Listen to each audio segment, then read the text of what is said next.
for tuning in, Jenna. I see you're Avi. Thank you for joining. I know we're actually on time tonight, which is insane. And that's probably why some other people aren't here yet because they expect to, Vegan's here. All right. They're probably like, we'll join at 10 after. We know how they are. But today, but anyway, so tonight we have a lot of news stories, as usual. And of course, some are ones you won't hear anywhere else. And tonight we also have a special guest, Greg from Move to Amend. You probably follow them on Twitter. If you don't, please do. They're an organization that's doing great work. So, Greg, why don't you introduce yourself and also give us a rundown of what Move to Amend is and what they strive to do? Yeah, well, hey, thanks so much for the invite, and thanks to all of you tuning in.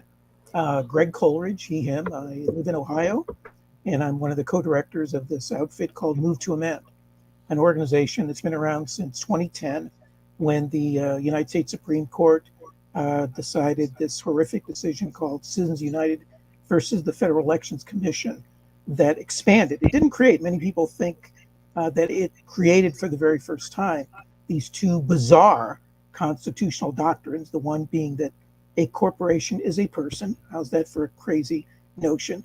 And the other is that money equals free speech. Equally bizarre and equally lethal to people, places, and the planet. And so Move to Amend got its start at that moment. And we have been operating for upwards of 13 years now. And what we're trying to do actually is, in the short term, how's this? In the short term, trying to pass an amendment to the United States Constitution. Obviously, an extremely heavy lift, incredibly ambitious, but we think is complementary and supplemental to the work that's going on out there by probably many of you to change. It's okay to work on changing the players of the game. Those are people who we elect, whether it's legitimate or not, right? And it's important to change the players. The players of the game are people we elect, and it's important to try to change the plays of the game. Those are rules.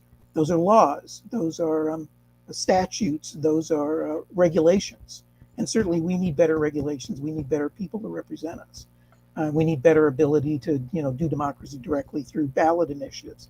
But if we have better rules and better players and plays, but the fundamental rules of the game are rigged, then how far can we really get?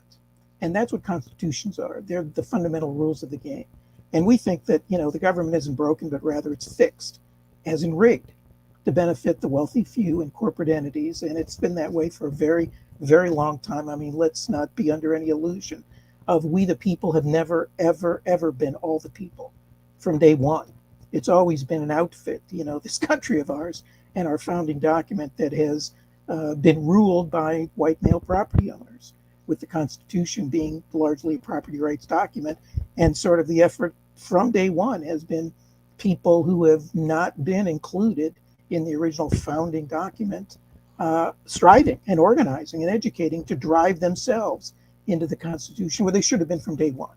And so now what we're trying to do is drive out of the Constitution these things that shouldn't be in there. A corporation is not a person. It's an artificial legal fiction that's created by people to do the people's business. And it's created through a charter or a license. And just as a charter has been created to instruct and define, the charter was considered to be a democratic instrument to say what a company can and cannot do. And it used to be for a very long time that when companies defined or defied the terms of the charter was revoked. The company went out of business. And so, in that spirit is what we're trying to do in trying to say, no, a corporation is not a person. A corporation is a legal fiction. And just as it's been created, it's not like, gravity. It's not inevitable. It's not irreversible. It's not like gravity. It's not like the moon, rising or setting, or the swans returning to Capistrano every March or whatever. That's bullshit. It's something that's been intentionally done, and we can intentionally undo it if we organize and we come together. And the other is this bizarre notion that money is speech. If money is speech, Those who have the most money have the most speech, which means you and I, the 99.9% of the public that doesn't own a corporation or isn't part of the super duper rich, our voices are not heard because, money is speech. And so that means our needs aren't met and our communities aren't helped and our environment is being plundered, just like people are being plundered and the natural world is being plundered. And why is that? It's because we don't count. Our voices are not heard. And so it's no wonder there's this enormous disconnect between issue after issue, problem after problem that people want, that needs, human needs that aren't met, and the kind of policies we have or don't have because of this disconnect. So we're organizing this campaign to amend the Constitution. The vehicle we use is called the We the People Amendment.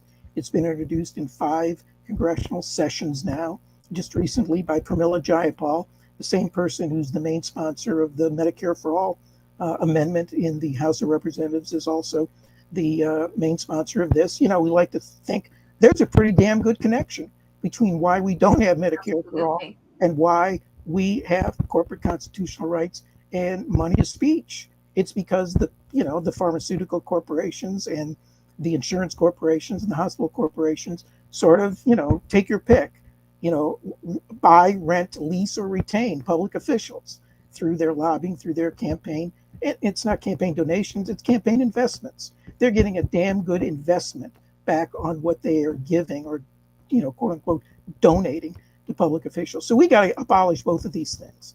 And so this has been introduced the last congressional session. There were 95 congressional co-sponsors. We want to get over 100 just in this year alone.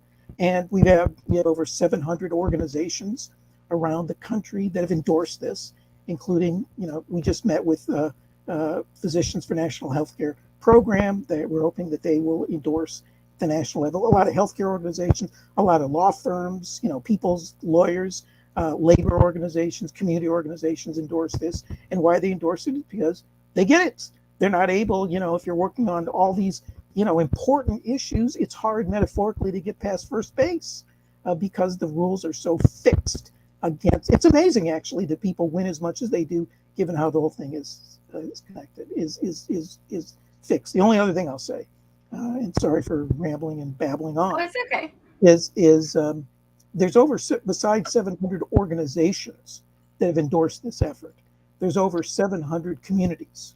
So these are municipalities, these are city councils, these are county commissioners, these are citizens who, circulate a legal petition, get it on the ballot where it passes at a local level, at a county level, at a state level. And so there's over 700 of these that have either been, by municipalities passing from the local level to the state level, or ballot initiatives that have gotten on the ballot in which people, vote and say, yes, we want this. We need to pass this, and we're calling on you, Congress, to, get up off your rear ends and get this going. And if you don't do it, if they're not willing to see the light, then it's up to us. It's our responsibility to make sure they feel the heat. And that means to, putting effort behind this and either, pushing them, but also, we're committed to doing direct action and showing up at their offices and the like to get them. And if they're not willing to do it, then, at some point, there's a second way to amend the Constitution. The one way is to go through Congress, but the other is to do an end run, to do what's called an Article 5 convention. Now, there's people, the crazies on the right that are calling for an Article 5 convention to, abolish the Bill of Rights and get rid of the First Amendment and, all kind of other, horrible anti-democratic fascist stuff. But, it is actually a much more democratic tool. Now, we're not calling for that right now because, a lot of state assemblies are controlled by the, extreme crazies who are, fascist leanings and love autocrats and dictators and the like. So we're not calling for that, but we're not ruling it out either. So that's kind of what we're at. We're trying to build a movement. We realize we can't do this on our own, so it's very important that we connect with other individual groups working on issues, enact in solidarity, and to connect with other movements, because ultimately, you know what? We may not win anything until we win everything. Given the multiple crises that we are facing, and don't look now, but the crises we are facing are truly multiple: economic, social, ecological, political, and yes, constitutional. And any one of those things, if if sort of we reach a tipping point, would be disastrous enough. But any one of these things that reaches a tipping point and results in a disaster could cascade and cause some other things. And we're already seeing some of that, aren't we? And so it's really, really important that we try to get on the other side of the learning curve and the other side of the organizing curve and try to connect with others, because we know that when there is chaos, history shows in this country, then the people, the far right will try to take advantage of that chaos and try to move even more to the right. So it's really important to connect. And thank you very much for having us in and doing what we can. We'd love to connect to any and all people and groups that are working on issues that are, working right now on meeting human needs, meeting immediate needs, and helping see the connections to amending the Constitution.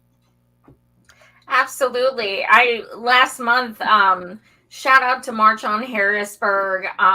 They are a group I organize with sometimes. I'm in Harrisburg area, Pennsylvania. And last month we put on hazmat suits and we went to a fundraiser with a bunch of representatives of Pennsylvania who take money from, big oil and things like that. And we block them from entering the fundraiser for 40 minutes before we were threatened with arrest. And it was great to see them have total hissy fits, like, we paid $2,000 a ticket for this and you're blocking the door. Yes, we are. So, but the interesting thing I found out was that, and it was on a Monday morning, so it was during work hours, but it was one of 80 fundraisers going on during work hours in Pennsylvania that day, which is insane. So I think a lot of people don't realize it's not even just money, it's gifts, it's favors, it's trips, there's so much that goes on. And big money is the issue with pretty much everything. It's why they don't care about climate. It's why they don't care about healthcare, and the list goes on.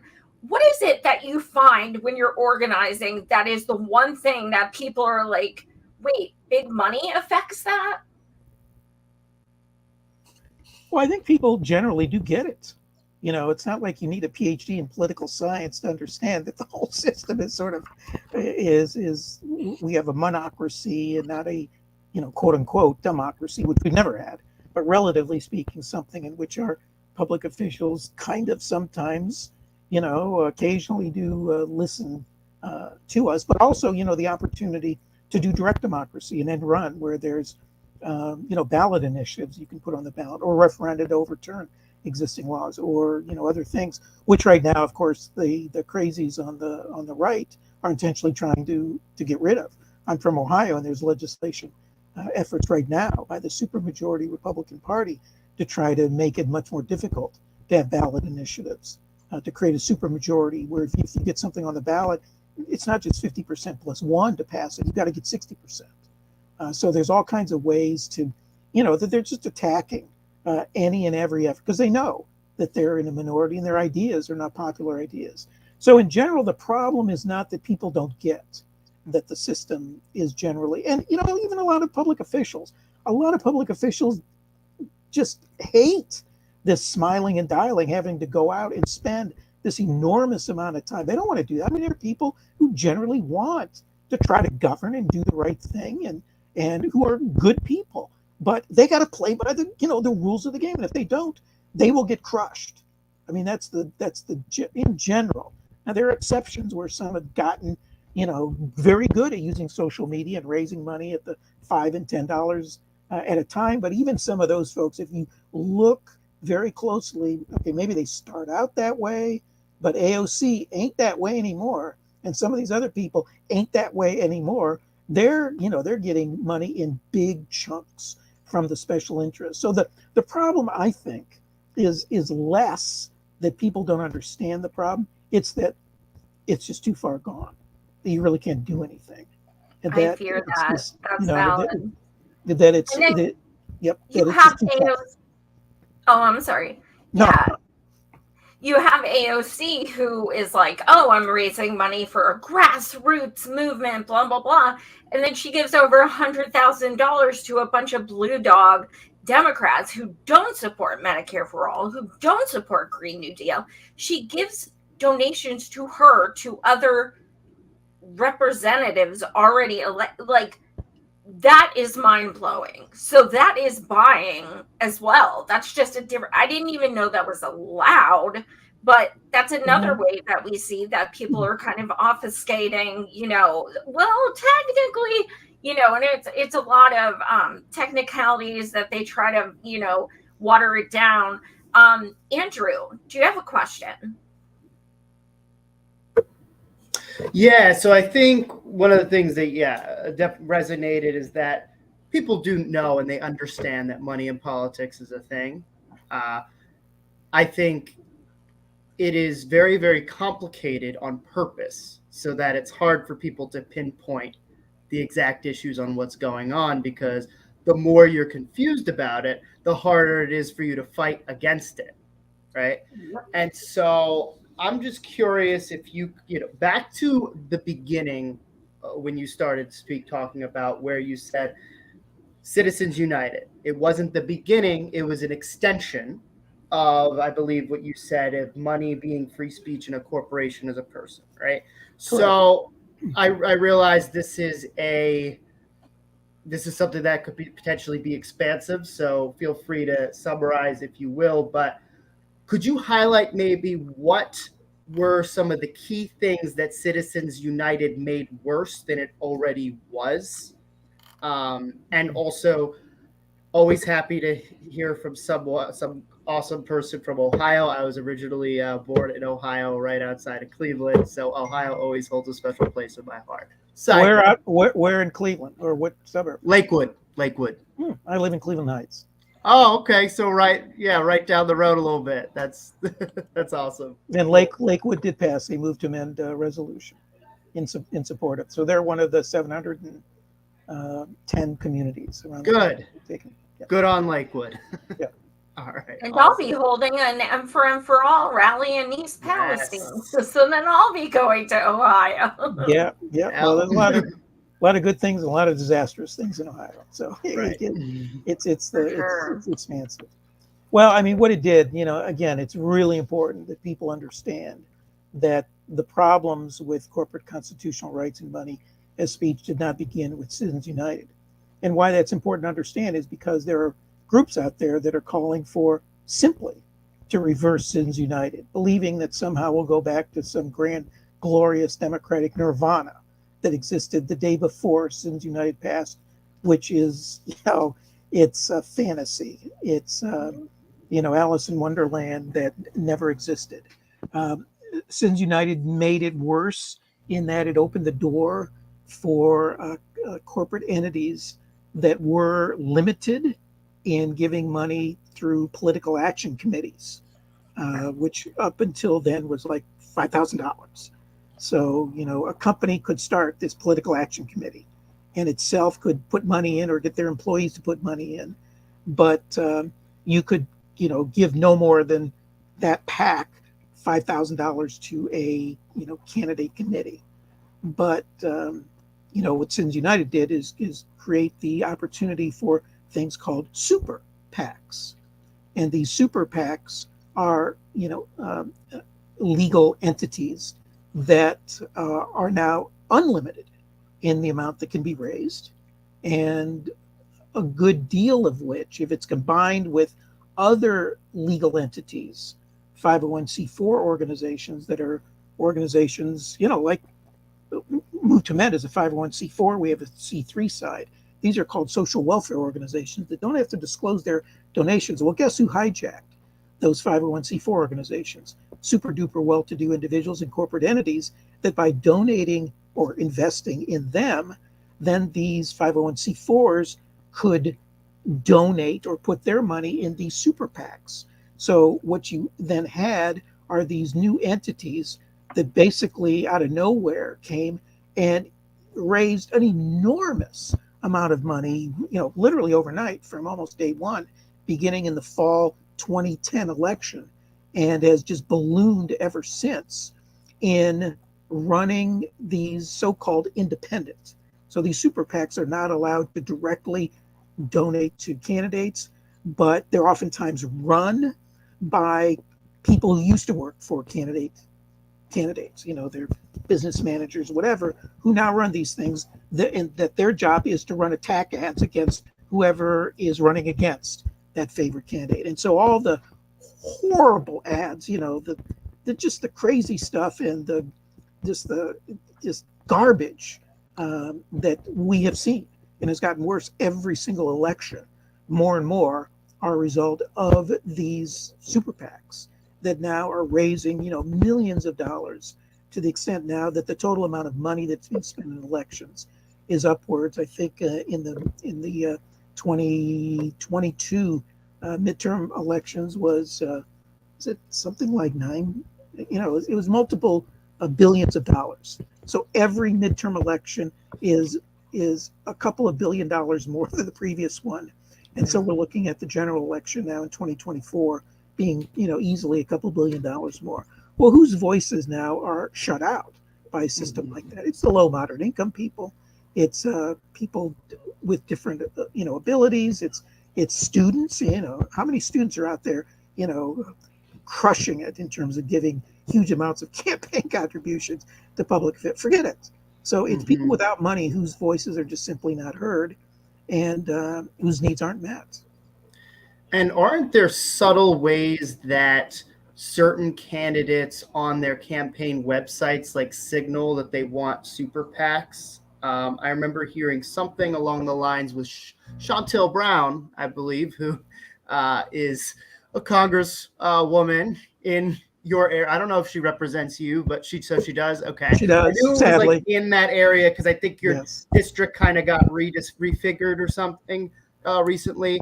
But I remember hearing, I believe it was from Ryan Grimm, something that she was doing and many others do that signal that they want super PAC support on their campaign websites. They have to make it subtle because it's, I guess, technically illegal to be like, hey, please. So I don't know if you know too much about that specifics, but that I found really interesting. Well, if they don't say no, then obviously they're open to it. I mean, they don't necessarily have to signal that they're, put some fancy code or, QR code or whatever on it saying I'm open for business, but just simply not, if there's a super PAC that's attacking their opponent, which happened very extensively, and they don't discredit it, then obviously they, by default, they're open to it. And certainly that was the case with Shontel Brown.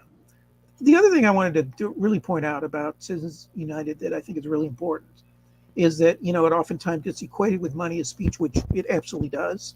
And money is speech and corporate constitutional rights in terms of hijacking the First Amendment, free speech, is a big issue. But we could abolish Citizens United tomorrow. We could get rid of the Buckley versus Vallejo, which is the Supreme Court decision of the 1970s that first equated money equals free speech. I'm no great mathematician, but if A equals B, if money equals speech, doesn't that mean that B equals A? Meaning that speech is money, which means every time you go out like you did, Savage Joy on the, in Harrisburg on the street, you should have been paid for that. If money is speech, then speech should be money. Anytime we go and testify at a hearing, anytime we go on the street and petition, we should be paid, right? I mean, that sort of is the quote unquote logic of it. It's crazy, but we could abolish even that.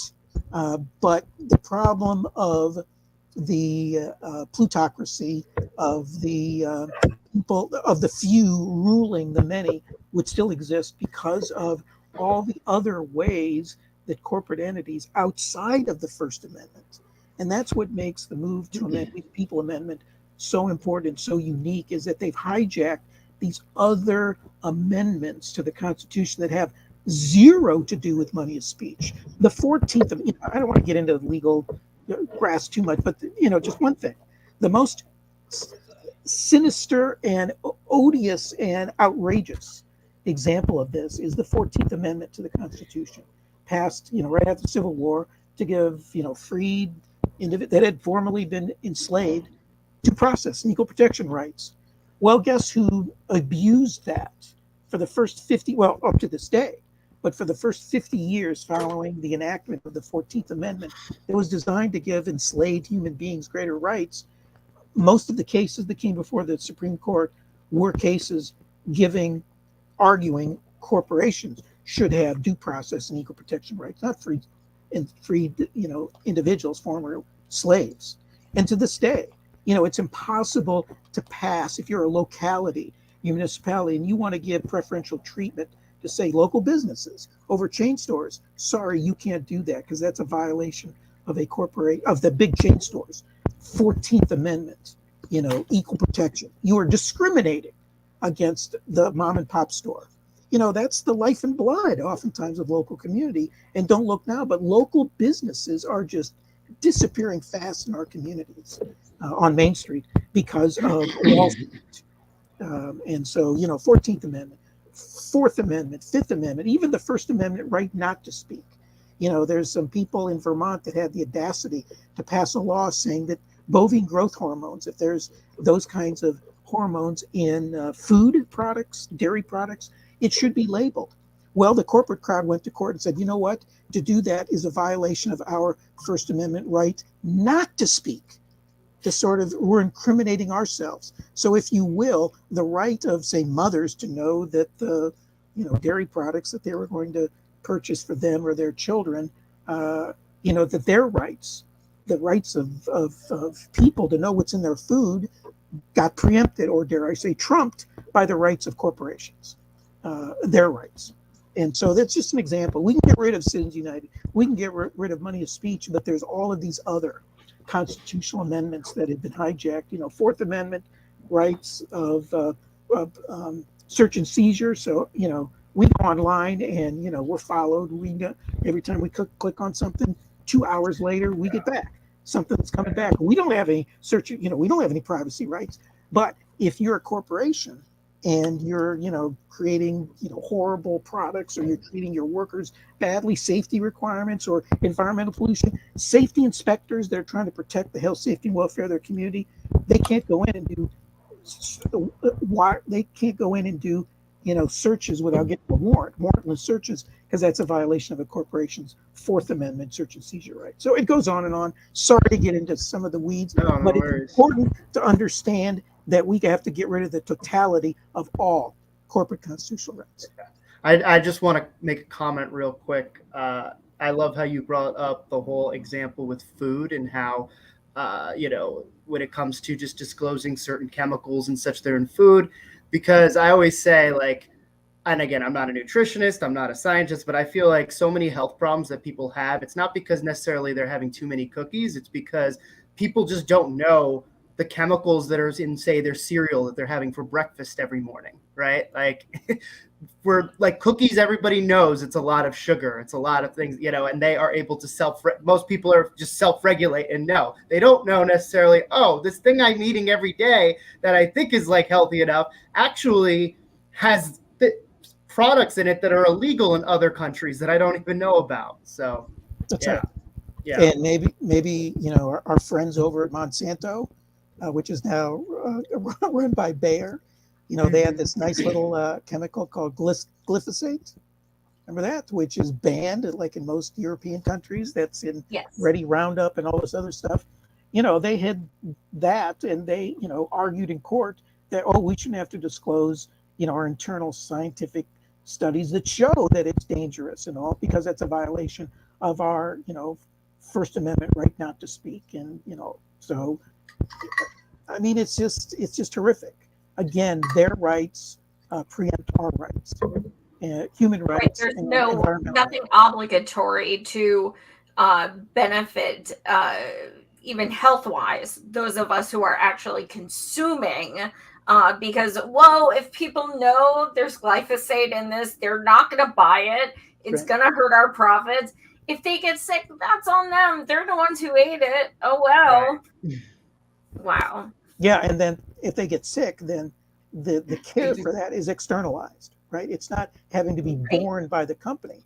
but it has to be borne by the community or by themselves, or if they're lucky enough to have any kind of decent health care, which doesn't happen very often these days, then, it's borne by society, by all of us, through all of our taxes. So, hey, that's the playbook of companies. You privatize the gains and socialize the pains. And that's just how it works. Speaking of healthcare, Andrew, do you want to pull up that one story about it was a football player or baseball? Sorry, I lost you for a second. What story do you want me to pull up? The one about the insurance, the gentleman who plays sports. I wasn't sure if it was baseball or football. Baseball. Yeah, with the LA Dodgers. Yeah. So why don't we bring that up and let's discuss, when you sent me that, I was surprised, but not for the reason that I probably should have been. Yeah. Yeah. So pulling it up now, my computer's being a little slow. And here we go. I'm sorry. Give me 1 second. Are you all still with me? Yep. Okay, cool. I lost y'all for a second. But one of these, I want to say, heartfelt is in discuss. Well, they pretend that it's they act like this is a heartfelt thing when it's really this is gross that in the society we live in that it comes to someone to be covered by healthcare. So a little background story. This is a professional professional baseball player who hasn't played since 2018, and he was diagnosed with schizophrenia. And in 2020, he was found, trespassing because he was sleeping, I believe. And so his name is Andrew, I think, Tolles.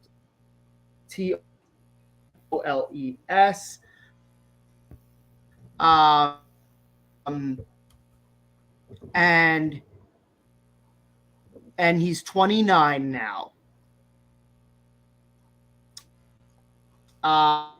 Just resigned to give him access to the team's health insurance and mental health services for this 2023 season that has already started. And so obviously the point is not to bash the Dodgers. We're obviously very happy that he, at least for a year, I don't know what the contract was, continues to have access to health insurance, health care. If they didn't sign him, he would potentially not have any health care at all. So that's what shocks me. The fact that he is they're battling with mental illness. There are people who they're literally saying you won't be playing, but we're still going to give you insurance. No companies do that ever. So that's still a privilege that he's super fortunate because I've never heard of any kind of corporation or company doing that. But the fact of the matter is, if the team wouldn't have done that, he'd be one of the 40 million people uninsured. Andrew, I think you're cutting out. Yeah, it was kind of spotty. I am. Yeah.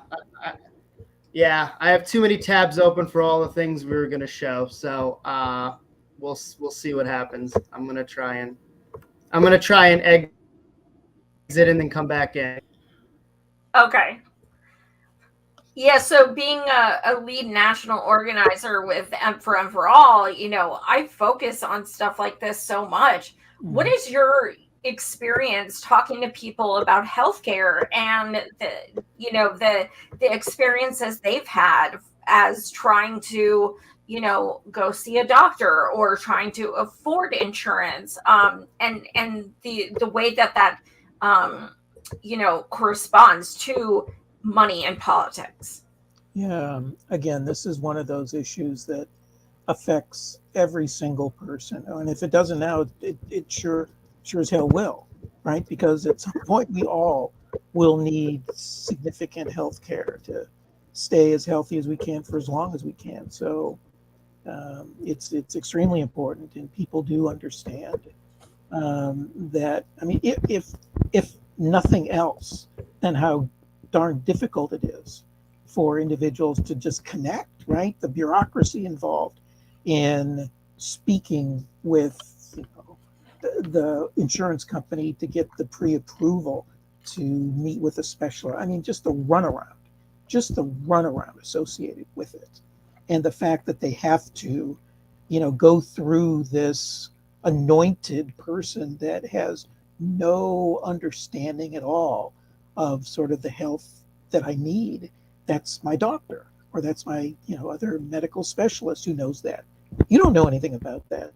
So, you know, there's just this hatred, this sense of, and of course, the waste associated with all the money that is paid to the CEOs and for the, you know, the bureaucrats involved in paper pushing, and anyone who then pays any kind of attention to the comparative sense of how systems exist in other countries, and not just sort of the quote unquote overdeveloped countries of the world, but even in places like Cuba and Costa Rica and other countries that are considered to be less quote unquote, you know, advanced, but who, you know, have priorities that are different in making sure that at the very least basic human services like healthcare and education are provided. And that, you know, why can't we do that, given that we spend per capita, our GNP is, you know, 4 or 5 times the size of these other countries, yet our healthcare system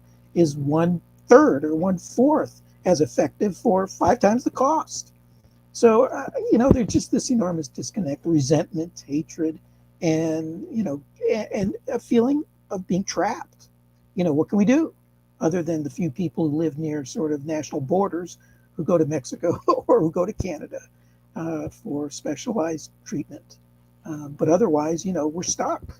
And so I think, you know, there is more people looking at alternative medicines now, alternative treatments, and I think that's a good thing. Some of it, though, by, you know, default, by desperation. I mean, they feel like they have no choice because the main system, you know, the main system again is so corporate. It's not a healthcare; it's a sick care system. It's not focused on prevention. Absolutely. It's not focused on trying to prevent ahead of time, because that's not profitable. They got to pay for all these fancy pieces of machinery, so they got to wait till you're sick so that they can run you through the battery. You know, I've gone through operations and all, and, you know, it's like every single conceivable test possible, we're going to make sure you get it, because we got to justify, pay off these incredibly expensive pieces of equipment. So there's so many facets to this that make no sense, that cause just outrage by people, and who think that truly the system is fixed. And guess what? They're right. Yeah, I went to get an ultrasound this morning, and they took my blood pressure, and she's like, "Oh man, you're really high." I was like, "Yes, because I'm thinking about how much this is going to cost me." Like, literally, I was like having an anxiety attack about, well, let's see, I already have 3,000 in medical bills from the past month with insurance. Yay, hi Mark. So yeah, that's why my anxiety is high, because an ultrasound is not cheap.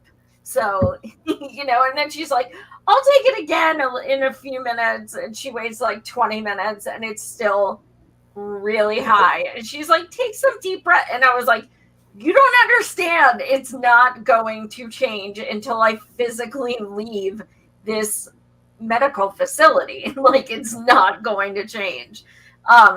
So yeah, it's crazy. Everything is relative. Your physical health, you know, is directly related to your mental health, your psychological health, and it's criminal. Everything that's going on. Yeah. I talk to people I every think the day. good. I think the good thing. I think the good thing about this. Yeah, I think the good thing about this issue, among several, is that it is sort of increasingly becoming transpartisan. It's no more just sort of, a one side of the ideological spectrum. People are of many political persuasions, or right in the middle, feel that this is just a system that is at best inefficient, if not downright criminal.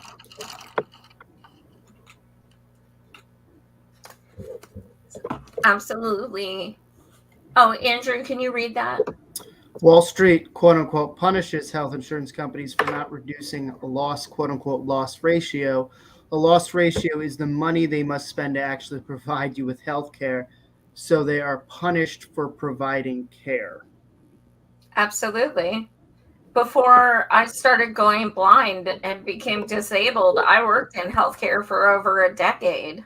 And I got fired from one of my jobs because I was caught just pushing everything through. I worked for Medicare grievances and appeals for 3 years, and these senior citizens would send me like a $20 bill for not like a $20 medical bill, a copy of it, and be like, here's a copy of my water, here's a copy of my sewage, and they would send me like this big thick thing of all their bills, and it was all necessary things, and they'd be like, I don't have an extra $20. I'm not going to deny that. Technically I should have, because of the way the regulations were. So I'm not going to freaking, are you kidding me? You make a bajillion dollars. They are having trouble with $20. And, eventually I got fired for it because I kept doing it and doing it and doing it. But like, you can't work in healthcare if you have empathy. If you have empathy, you're not going to last. You're not. Bananas. Andrew, what else do we have? Yeah, so we've got wanted to show a more perfect union video about a writer's strike that might be, a writer's strike is coming up on May 1st, I believe, and this video shows a little bit about why these writers wanted to go on strike, and also the effects of streaming and how that has caused writers to make significantly less for doing the same amount of work. Sounds familiar. So just give me 1 second as I pull the video up, because since everything went out, I have to kind of organize some things. So bear with me. Yeah, we covered this. I want to say it was like November the last time. It wasn't writers, but it was people who worked on the sets. And they were getting like $10 an hour and working 18-hour days for like movies that are billions of dollars. Absolutely insane. Mm-hmm. Comments here. What comments say? Yeah. Let's look at the comments. I hate this fucking country. Yeah, commie. I'm here.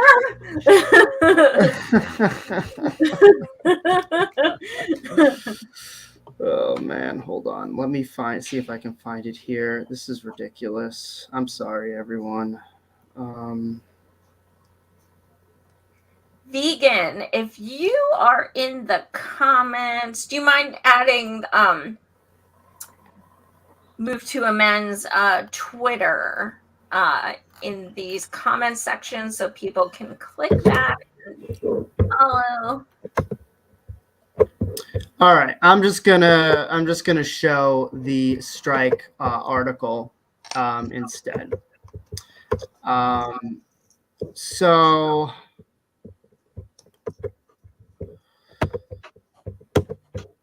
All right.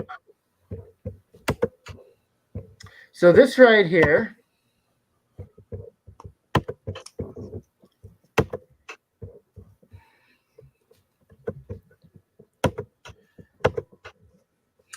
Y'all, we're gonna need to do a GoFundMe to get Andrew a new damn computer. Yeah, it's time. It's time now. This is not good. All right. So TV and film writers are getting ready for a strike. Members of the Writers Guild of America, which represents more than 11,000 television and feature writers, have voted almost unanimously to authorize a strike. The work stoppage could begin as soon as their contract expires on May 1st. Last week, President and CEO of Warner Brothers Discovery, David Zaslav, was asked about the possibility that the more than 11,000 television and feature writers in the Writers Guild of America West and WGA East may go on strike when their 3-year contract expires on May 1st. Zaslav, who was paid $246.6 million in 2021, expressed hope that we can get through this in a way that's fair to all parties. For this industry to succeed, everybody needs to be fully valued. Our objective would be that everybody gets fairly compensated for work they do. Hollywood's writers, who don't make nearly $250 million per year, do not currently feel fairly compensated for their work. The workers have just overwhelmingly voted to authorize a strike if their leadership does not reach a tentative agreement with the Alliance of Motion Pictures and Television Producers by May 1st. 97.85% of ballots cast were in favor of authorizing a strike, with a record 79% of eligible members turning out to vote. Our membership has spoken. The union's negotiating committee said in an email to members, "You've expressed your collective strength, solidarity, and the demand for meaningful change in overwhelmingly numbers. While a strike authorization vote does not necessarily mean a strike will follow, members nearly unanimously authored a strike in 2017 too, but reached a tentative agreement in time to avoid a work stoppage. Many in the industry are predicting the first writer's strike since 2007, when WGA members walked picket lines for 100 days." And despite it, badass ratio. That's like, yes. Like, yes. I love that. Yep. Yeah.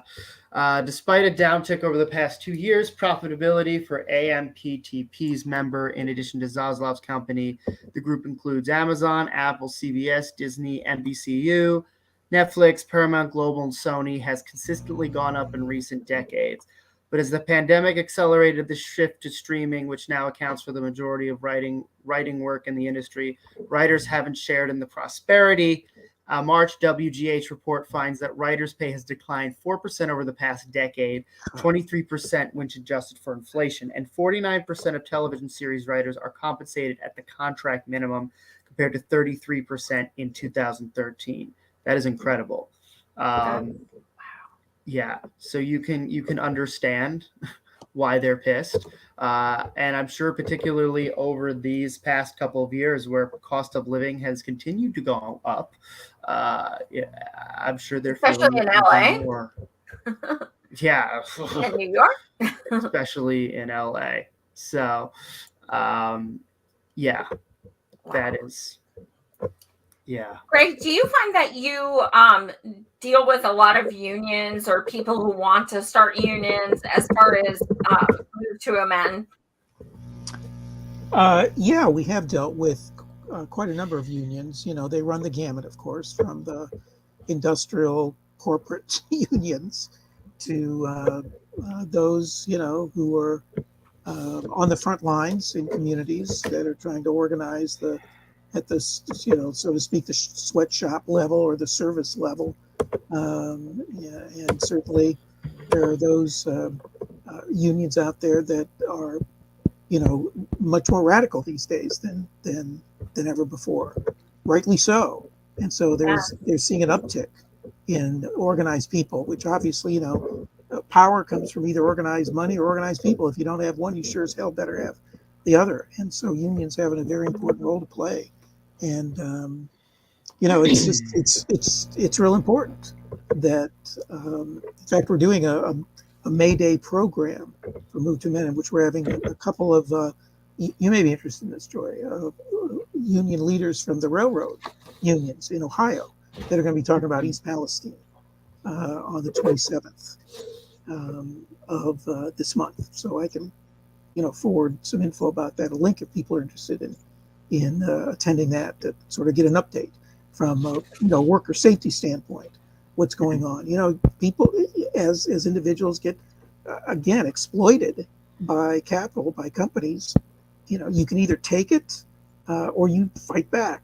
And the laws have always been sort of stacked against labor that go way back, and certainly the Taft-Hartley Act of 47 did labor no favors.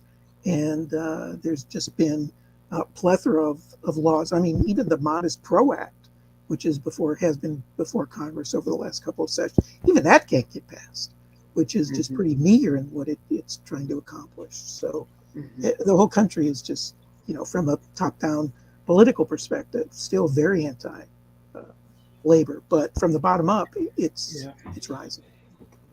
I think what this reminds me, this specific situation with writers getting less money because of giant streaming sites kind of taking over the industry, reminds me a little bit of what happened. Napster. Napster.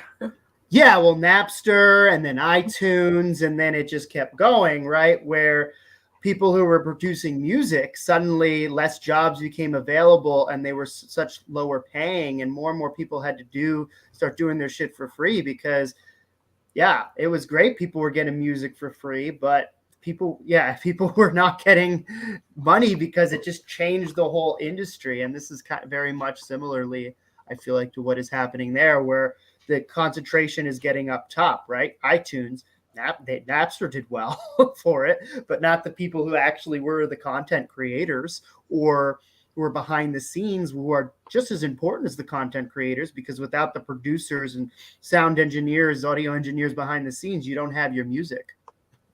So, yeah. What is the next topic we have? Yeah, so we're going to do Justice for Ralph. So, Joy, I'm going to show this tweet up.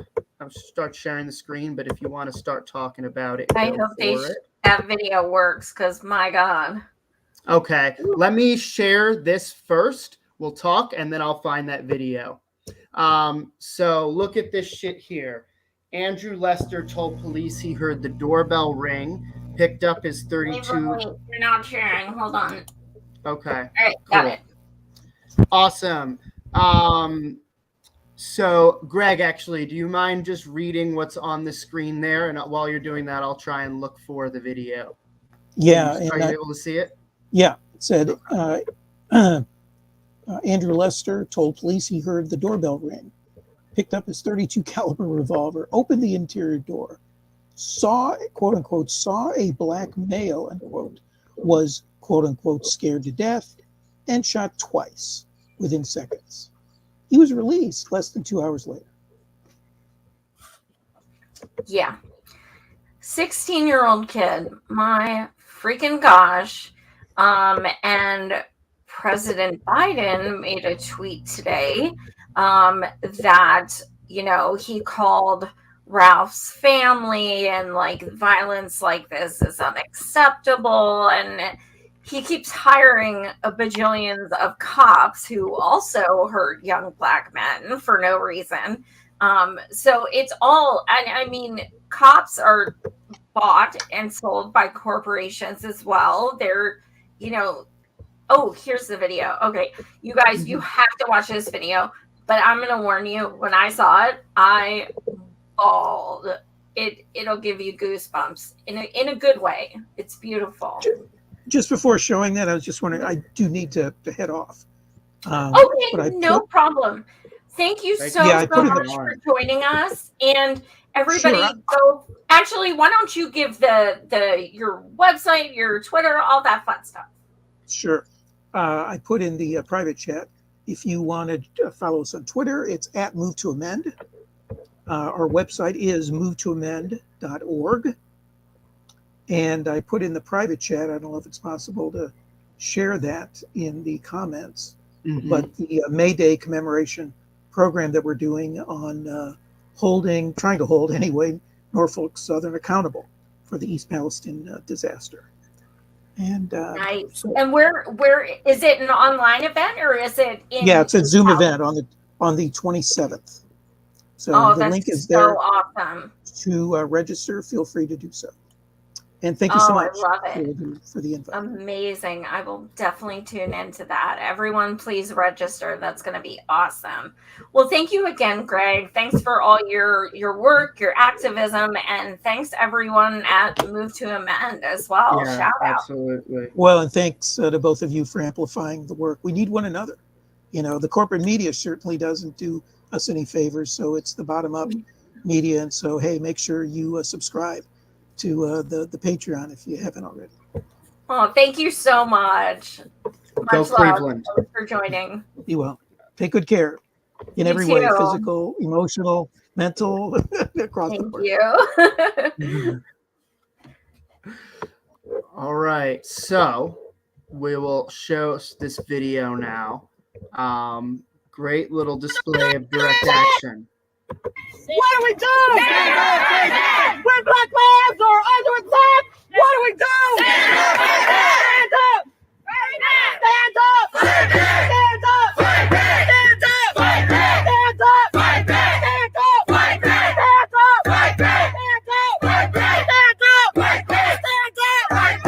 Under attack! What? Yes. I have goosebumps. I love it. Now that was outside that piece of shit's house. The one that shot Ralph. It was legit in his front yard. Who turned himself in, right? And then was released on bail.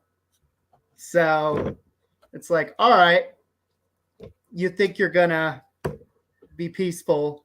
Nope. Well, here's the thing, and I'm gonna get hate for saying this, and that's okay.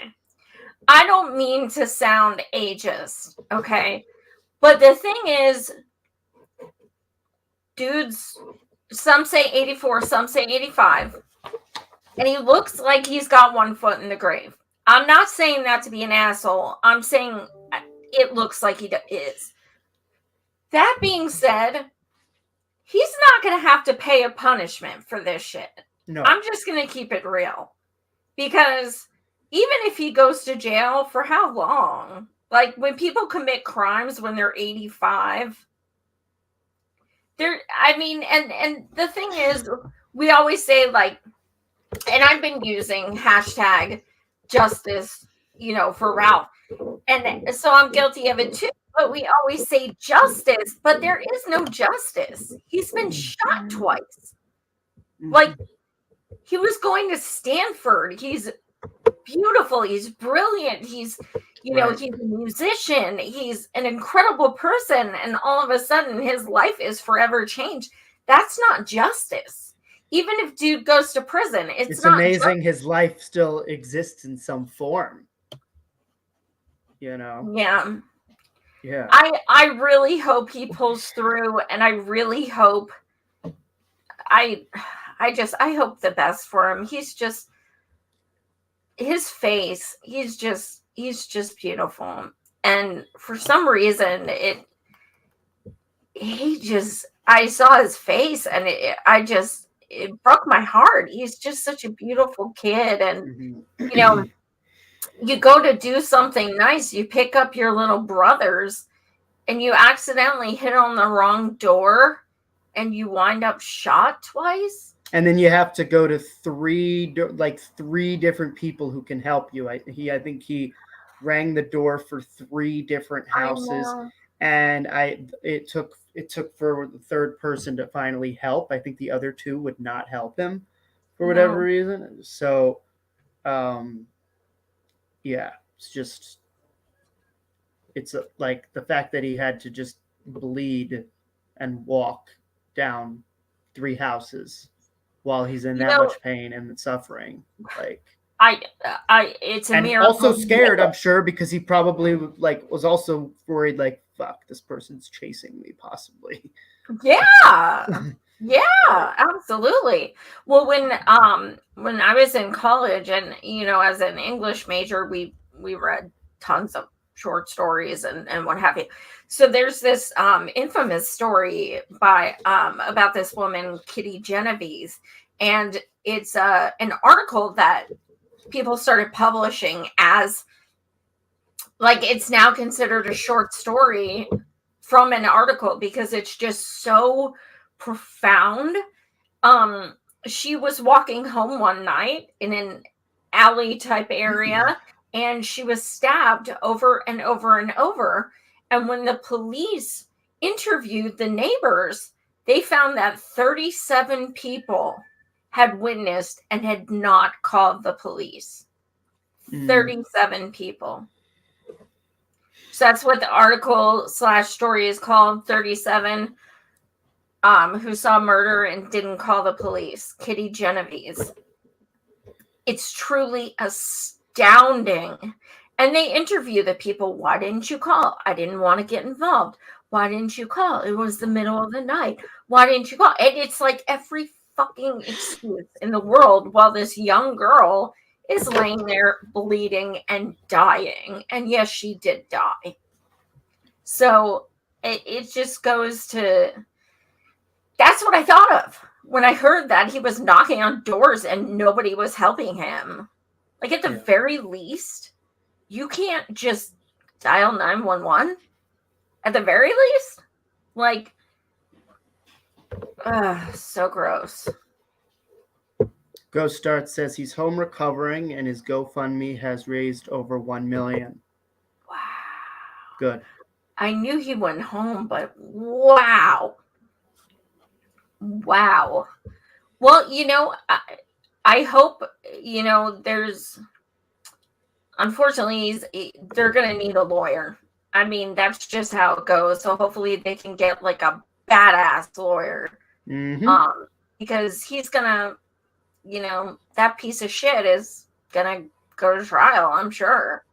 Yeah. Oh, God, yeah. It's so disgusting. I'm glad he's home. Andrew, Right. do you have any other stories tonight? Yeah, I just wanted to highlight, so the 127th anniversary of the Boston Marathon happened. And wait, it started in 1896? Yeah, 1896 was the first year. Yeah. Yes, I really can't do math that quickly. Thank you. What? I didn't realize it was that old. Wow. It's old. Yeah. Yeah, it's one of the oldest marathons I think that's happened. Yeah. Wow. Imagine what that all looked like in 1896. Like you've done it, haven't you? I haven't actually done it. No. I mean, I watch it a lot of years, but I haven't done the marathon course myself. Oh yeah, wait, last year, you remember you took off of work and got drunk as fuck. Oh yeah, well, it's I had it off because it's like a holiday here for some, you know. But yeah, I did. I was like, tonight's Monday. We have a show, and you're like, Did we actually did a show last year on Monday night? No, you made us do it the next night. Okay, yes. Yeah, that makes sense. I was like, yeah, I would not have. It's like the Super Bowl on a Monday night. Town. It really is. Yeah. Oh my word. But yeah, show this. Now this shit'll give you goosebumps in a scary ass way. Yeah. So I guess a little, not that you need that much context, but just a little bit of context. So the whole purpose, I guess, of this robot dog, which they call Spot the Robot. I love it when they assign names to these things. It's so cute. Right. So the whole purpose is for them to patrol the starting line of the marathon and, you know, help with security patrols before the start of the event. And so this is just a video of them showing this Spot the Robot to people. Yeah.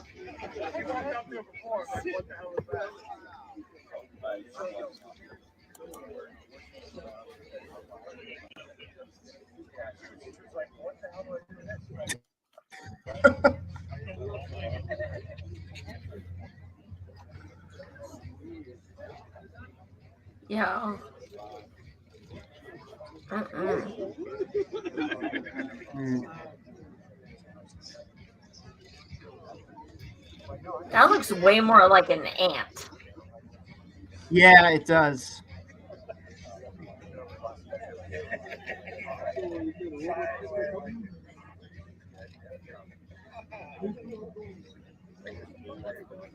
Yo, that thing is putting lasers in people's eyes and shit. They don't even know.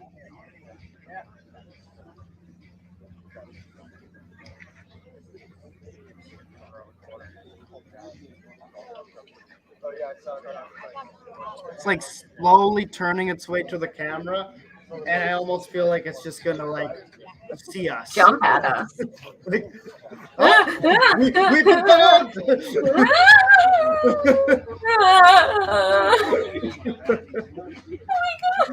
Oh my god, I have goosebumps like a mile high. What the fuck?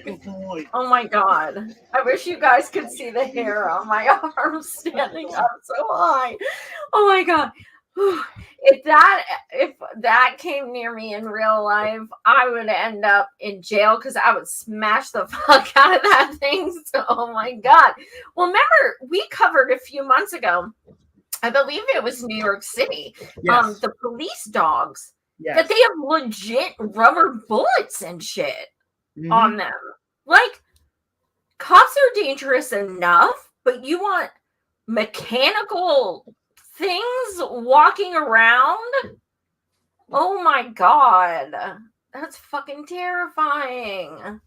The wild thing is that might actually be, ironically, that would be the one way they would quote unquote reduce the police force, is by having more of those machinery, less humans, and then we're just now being surveilled by like robots.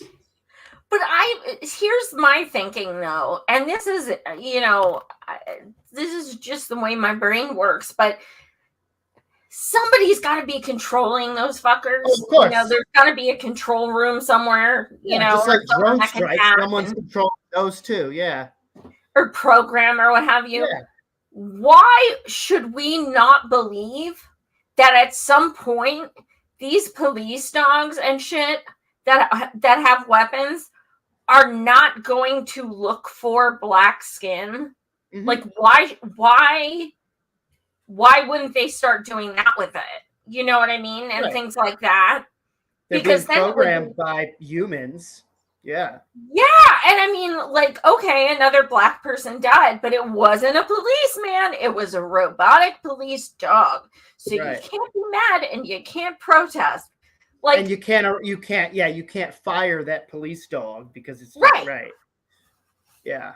so I don't think that's that outlandish. Like, No. that's what it makes me think of. Anytime like this, they come out with shit like this, it's like, oh, cool, new electronics. But, like, you got to think deeper because that shit's scary. Mm-hmm. Mm-hmm. And also with all the facial recognition and how many wrong people have been incorrectly identified, like, especially in California, non-stop.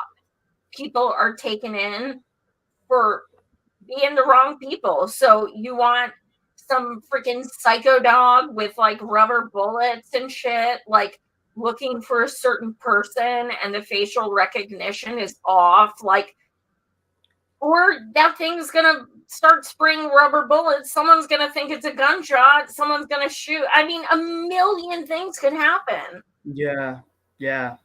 And the wild thing too is that this is how corporations could get so rich off this, right? Oh my god, yeah. They'll contract these corporations to create these robot dogs, and it'll just be a way where it could all be more privatized, and it'll be like fascism. Fucking Robot dogs Elon will running come the out world. with one you can ride, made by Tesla. Yeah, yeah. So, all right. Do we have any other topics? Well, the one article about that gentleman, the 70 years. Yeah. Okay. So try. there is this shout out to Renee Johnston. She was on the show a week or two ago. She posted this article.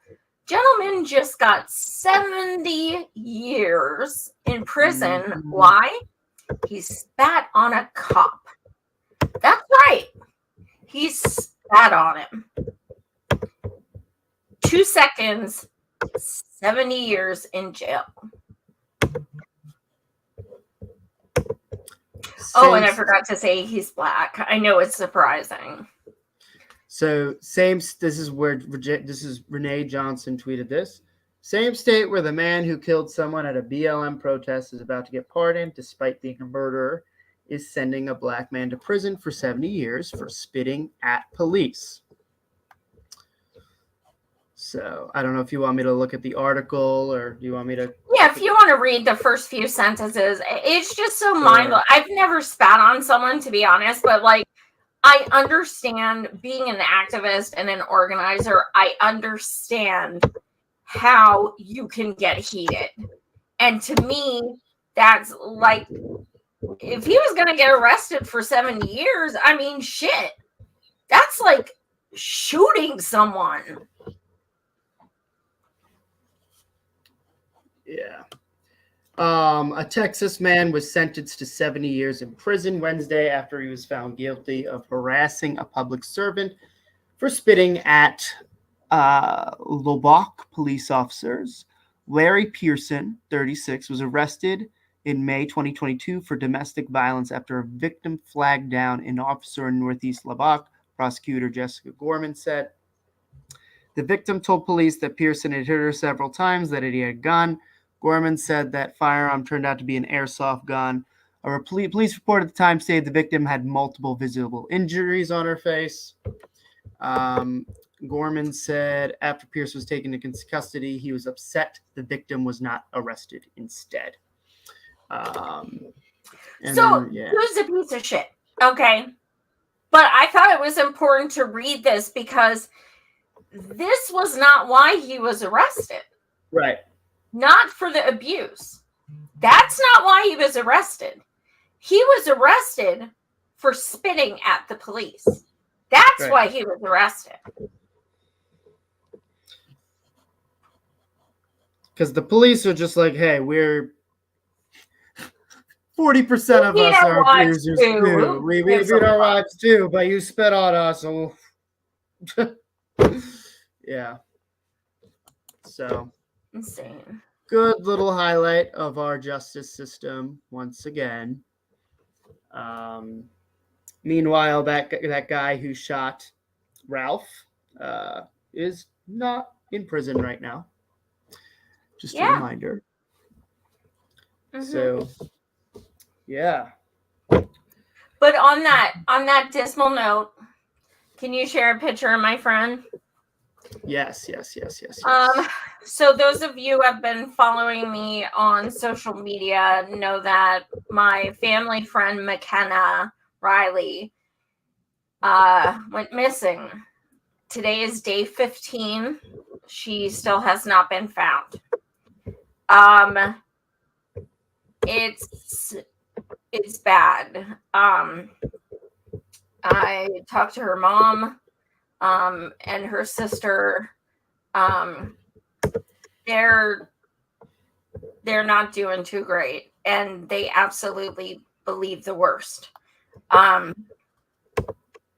If anybody knows anyone in Lane County, which is about kind of in Eugene, Oregon area, please tell them about McKenna. She's been an official missing person since the 4th. And there are literally hundreds of miles of woods. So there's been a search and rescue every day. But today's the 15th day.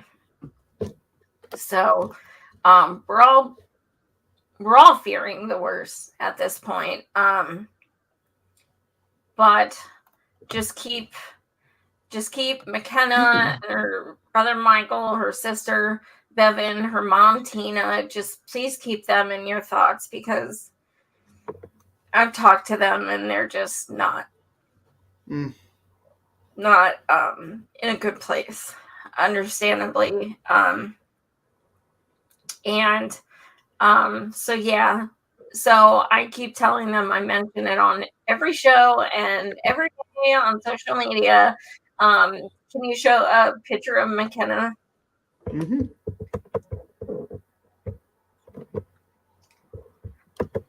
So that's McKenna. She's about maybe 100 pounds, 5'1", brown hair. Yeah, and she was last seen in Blue River in Lane County. When the neighbors noticed she hadn't been out of the apartment and walking around and sociable like she always is, they went and checked on her apartment.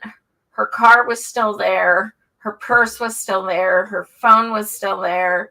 Her dog was still there, who she took literally everywhere, even to stores and everything. So everything she could have possibly needed was still at the apartment. Mm-hmm. So, yeah. So, if you know anything or, talk to anyone in the county or what have you, feel free to reach out to me. But at this point, even if you just send some positive energy their way, their biggest fear is that they're never going to find her. Yeah. So yeah. But I don't want to leave it on that. So we're going to leave it on a funny, as we usually do. If Andrew can get TikTok. If I can find it. Which one's the funny this week? I just sent it to you. I DM'd. I'm not seeing it on my computer. It's my Whoopty. Jenna, you better still be here because it's a video of Whoopty. Let me see. Yeah. Do you see it? Nope. I'll check my phone to see if it's on there, but yeah, it's in the Twitter DM. The last thing there is the Jacobin article. No, here, I'll send it again. Cool. Here, butthole. All right. I started a TikTok and I'm having a lot of fun playing around with videos. And I also started an Instagram. So it's the same thing at Savage Joy Marie 1. So yeah, I'm getting all like Gen Z and shit up in here. So that's exciting. I'm starting a TikTok and they're gonna like ban it. Yeah, right. I want to be cool and I want to be like, you know what? Fuck you for taking away our TikTok.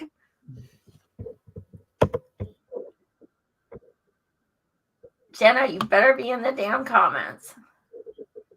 Rules are the rules and the facts are the facts, and when the cheese drawer opens, you gotta pay the tax. The cheese tax, the cheese tax. Hand it over quick or things might get ugly. I can get really loud, I'm a really bucky puppy. I'm not just asking cause I'm looking for snacks. This is real important business and you gotta pay the tax. The cheese tax, the cheese tax, the cheese tax.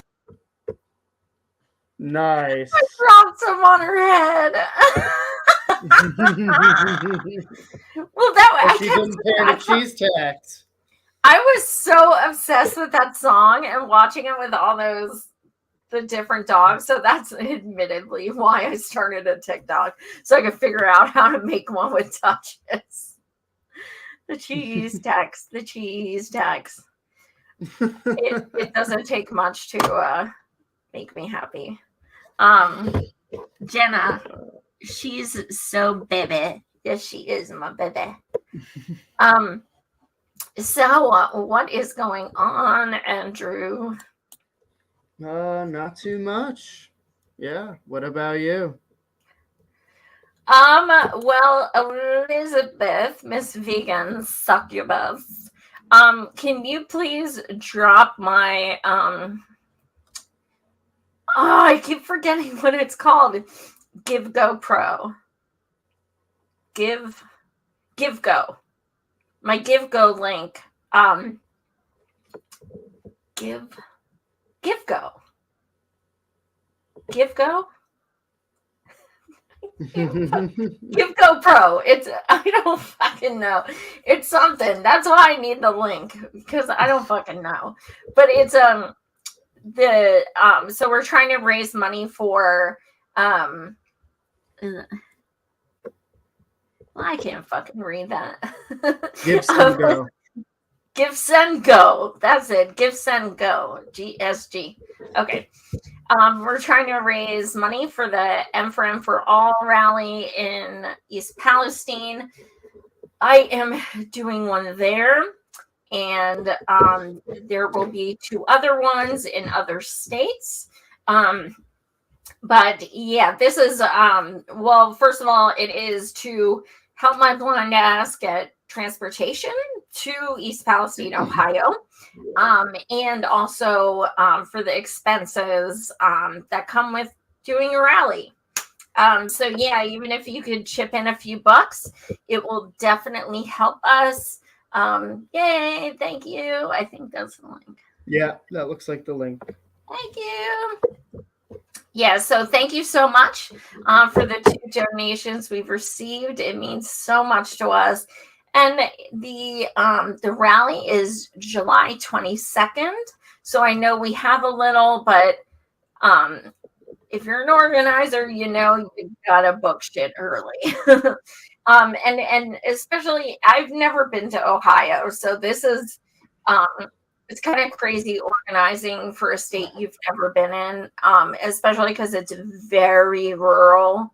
So I don't know. Can I find someone doing sound? You know what I mean? Like, and can I find ASL interpreters? Like, these are, you know, it takes time to research all this stuff. But as always, M for All is 1,000,000,000% transparent, and we post receipts of everything down to the penny.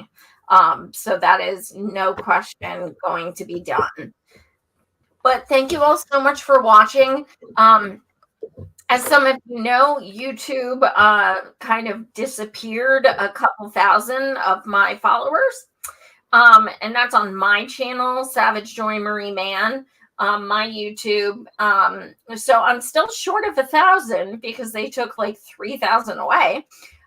So if you are subscribed, please double check and make sure you are. If you're not subscribed, please smash that subscribe button. On Rockfin, I am a few short of 5,000. So please get me to that 5,000. So yes, thank you all so much for tuning in. I will definitely be doing another show or 2 this week.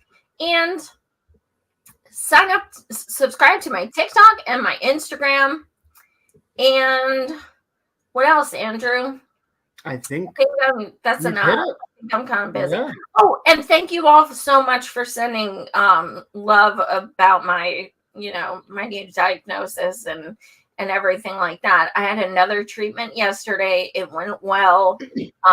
So the past 2 treatments have gone well, thankfully. And today I had an ultrasound. I don't have the results yet, but so thank you so much for those who have reached out. It really means a lot to me. You guys are my family. You're my community. So it means a lot. So yes, thank you guys so much for watching. Did you just burp?